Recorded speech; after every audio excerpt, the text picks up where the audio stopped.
దేవా, నాకు ఎదురైన పరిస్థితులు నువ్వు ఎరగనివి కావు.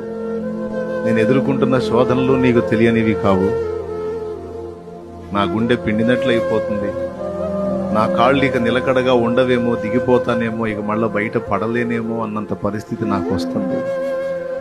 నిలుకయ్యని అగాధపు దొంగ ఊబిలోనికి నేను దిగిపోతున్నాను, నన్ను లాగేస్తుంది అని వాపోయాడు.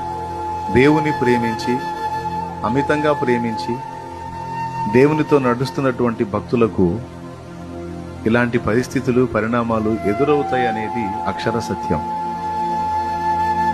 ఎదురవుతాయి. హృదయం గాయమైపోయింది. అపార్థాలకు గురవుతాం. నిష్కారణపు ద్వేషానికి గురవుతాం. కారణాలు ఉండవు. ఎందుకు ద్వేషిస్తారో తెలియదు, కానీ ద్వేషిస్తారు. ఎందుకు మన మీద చెడ్డగా ప్రచారం చేస్తారో తెలియదు, కానీ చేస్తారు.